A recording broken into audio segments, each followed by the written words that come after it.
We're here today with Jeannie Seeley. Jeannie, you know I love you. We've talked and talked You're and so talked sweet. and talked, probably too much. But Never enough. never enough. You're Never right. There enough. is never enough talk. I agree. I agree. And I'm so excited. And I know I have friends that are excited. I told them this morning I was going to come and chat with you. And my friend Carol said, tell her I'm coming in January. She wants to see you. Oh, So, great, yes. great. So Well, maybe she'll be here in time for our CD release that would party. be awesome. That would be I'll have to great. make sure and keep her posted. Uh-huh. Well, let's talk about the new CD that you've got coming out. It's called Written in Song.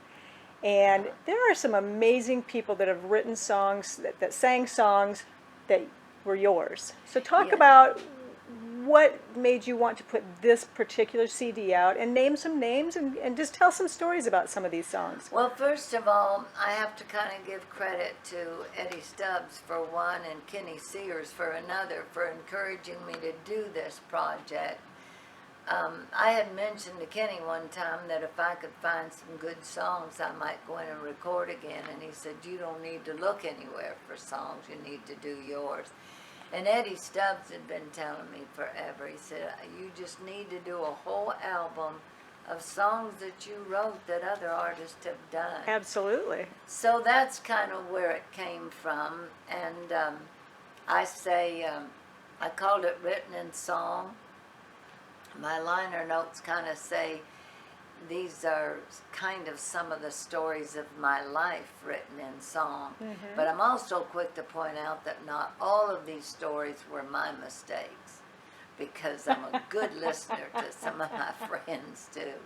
I like the innuendo on that one. That's perfect. Yeah. That's perfect. We've both been there. We've Yeah. both been there. But anyway, I tried, the songs I chose of the songs I've written are ones that were recorded by some of my peers and my heroes. It was just one more way to say thank you to them and to honor them for honoring me by choosing one of my songs to record. Absolutely. And there's some very special ones on there.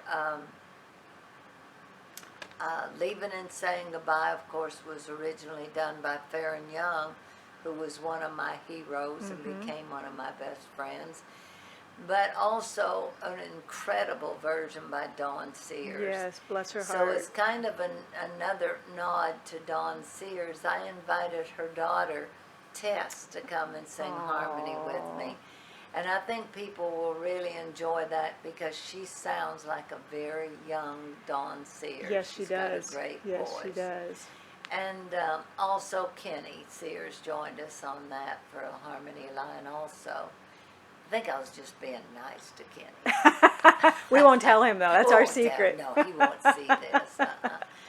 But I'm trying, of course, there's one, little Jimmy Dickens asked me years and years ago to produce an album on him, which I was just blown away because back that far ago, nobody even thought about asking a female Exactly right. to produce.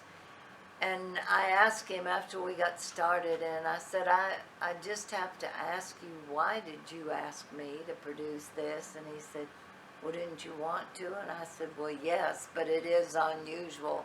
And he said, well, I just felt like anybody who could write a song like She Always Got What She Wanted, Lord, I wish that she'd wanted me. Then she could produce an album on Little Gems. That's So, right. That's right. honoring him, I did the song as He Always Got What He Wanted. Yes, he did. Yes, he did. Well, I'm looking at some of the other names on here, and you've just got a ton, not only the people that sang or recorded, but even the musicians on here that played on here. You've got amazing people on here doing some stuff that, of course, industry-wise, we recognize names maybe more so than the general public that might read it. Right. But how do you choose when you decide to go in and record? Do you use the same people for the whole album, or do you prefer to have certain people on certain songs? Well, most of these musicians, I'm so fortunate I get to work with them every week at the Opry. Yeah. And there just aren't any better ones, and so it was very simple for me to choose the musicians for this. And I did have a tough decision to make between the Opry singers, who are so great, or Chip Davis. But I decided to go with Chip on the background vocals because I've admired his work. He is so creative, and he works so quick. I mean, it would just be play it, and he'd sing one voice and back it up to that spot and do another. Yeah. We did overdub his vocal work, but all the rest of the stuff, I prefer going into the studio the old-fashioned way. We were all in there together because I like to, well, first of all, I'm a team player. I love to be a part of a team. Yeah. I love getting that enthusiasm and excitement, or the emotion, and also the ideas, Yeah. the creative Sure. juices from everybody. Yep.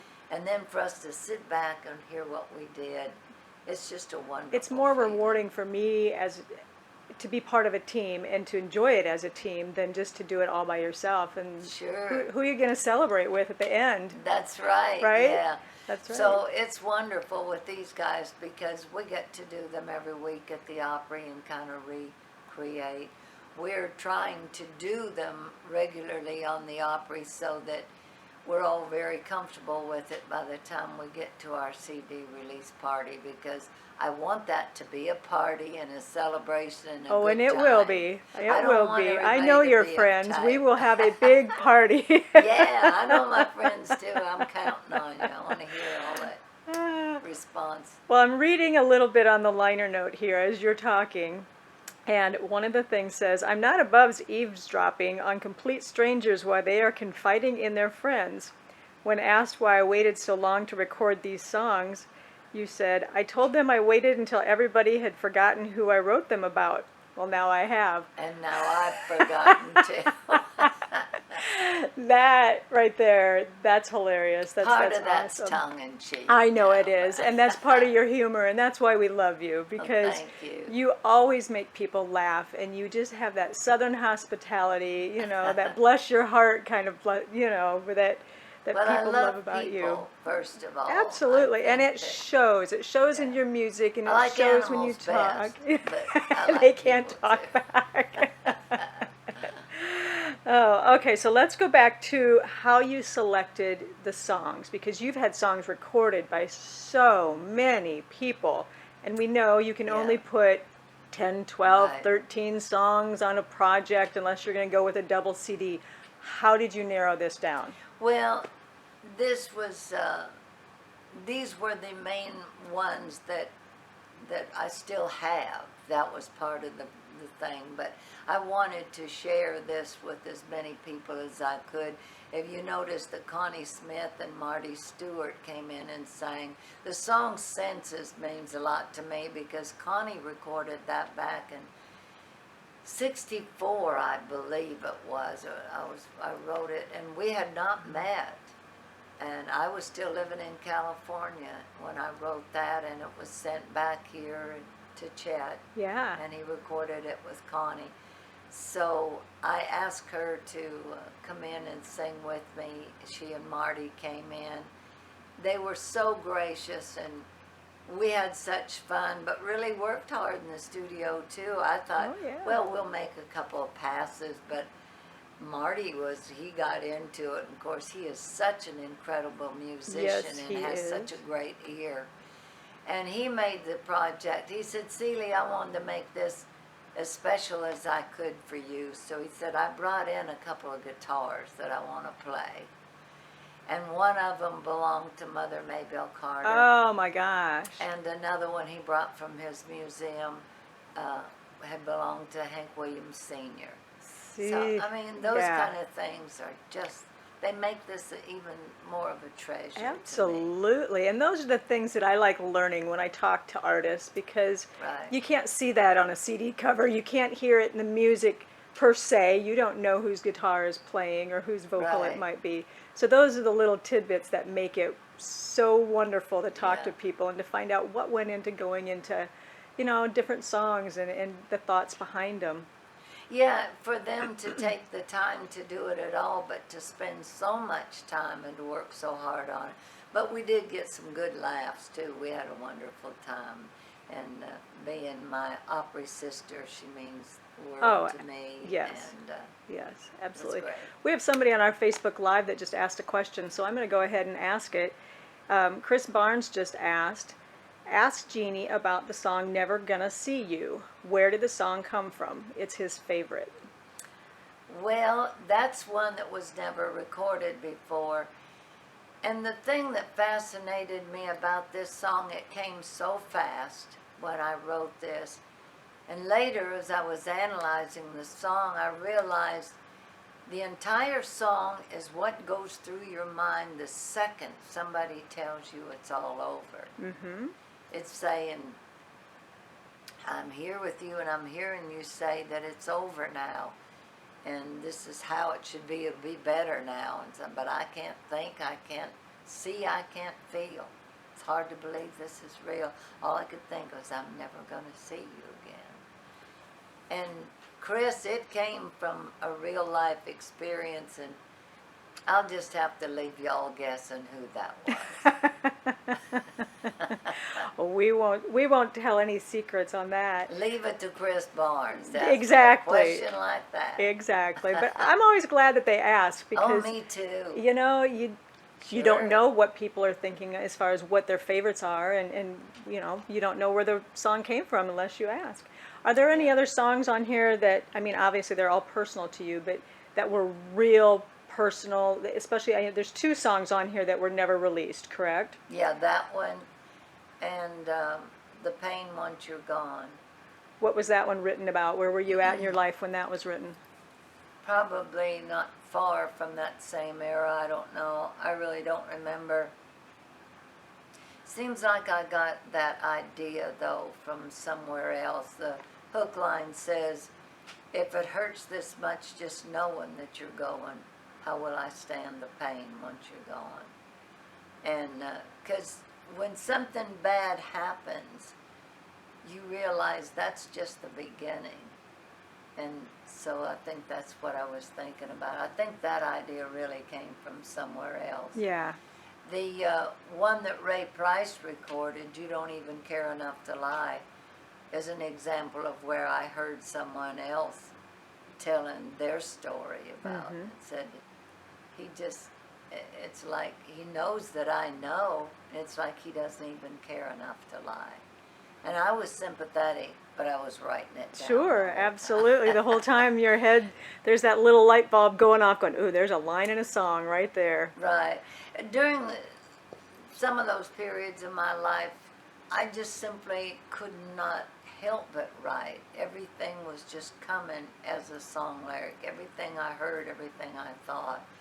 And then later on, as my life took a turn and I had to kind of take over more of my business and, so to speak, the realities of life.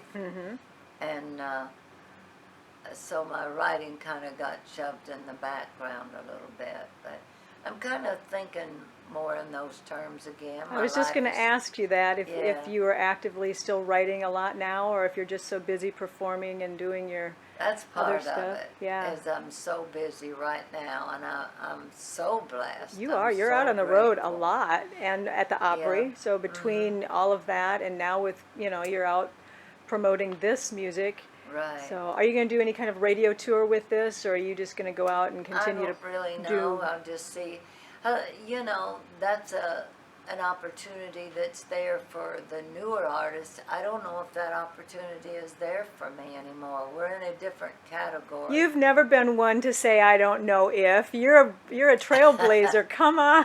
Well, we'll try if anybody wants to talk to me. But the business has changed It has. so much It and has. everything. But sure, I'm up for whatever. You Yeah, know, yeah. I love, like I said, I love people and I love entertaining. So, however it fits in, I'm up for it. Absolutely. But I'm honored. A lot of the younger writers have been calling me and asking me about writing together. So that's just really thrilling Absolutely to me. it is. Right now we're trying to find time. And I have never written like they right now where you set writing appointments. That's something all new to Yeah. me, but And the whole But I wanna give Skype, it not a even doing it try. in person or Yeah. email. I mean, everything has changed. right. I'm not a songwriter, but I'm around it enough to know how things work, and it has. I mean, between the Yeah. social media and just the electronic, the digital world that we live in, it's not pen and It's paper, face to amazing. face anymore. And We're so lucky. yeah, You know, I hear a lot of people complaining we don't hear what we want to hear on the radio anymore, and my answer is, well, that's your fault, because with the internet we can hear and for the most part see anything we want any hour of the day or night. Yeah. We're so lucky. yeah, now. it's a curse and a blessing all at the same time. Right. I miss that face to face human interaction, and I'm lucky we get to do stuff like this. Right.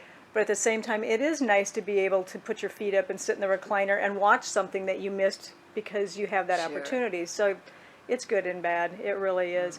I have another question that just came up that said, it's from Judy Humphrey, and she said, what did you think of Beyonce's performance at the CMAs? Well, first of all, I think that she has enough airtime on other shows. I really didn't understand the reason for putting her on the show. We have too many wonderful country performers who don't get included in her genre. So I personally would rather, I have nothing against her particularly, I just rather would keep our shows with our people. I think a lot of people felt that way. I have nothing against her personally or her music, but I felt the same way, especially being a 50th show that was supposed to be honoring so much of our history. I kind of felt Yeah. the same way. Especially when it cut Dolly Parton out of time. Yeah. That said it all. Yeah, I think that I agree, and a lot of people agree with you on that one. Well, let's go back to the CD just to kind of wrap things up. We've just got a couple minutes left. Is there anything else that you really wanted to make sure that people know about and maybe share with them that is... Well, the official release is not until January. But like I tell everybody at this age, I don't buy green bananas, and I don't always wait until January. So you still can get some advance copies on my website, which is jeannieseely.com. And if you do order now, before it gets too busy, and I have the time to do it, I'm personally autographing any of them that they tell me who they want them for. Some folks are ordering for gifts. Absolutely. You're always so generous. That's what people love about you. You're so sweet. Aw, that's awesome. Well, thank you, Jeannie. We're running out of Thank you. time, but I can't wait to get this in my CD player, and I know that it's going to be great. I'll be anxious to hear which ones you like. Oh, you know I'll tell you. I know you will. That's good. And thank you, everybody, for listening and watching. You're very welcome. Bye, everybody. Bye-bye.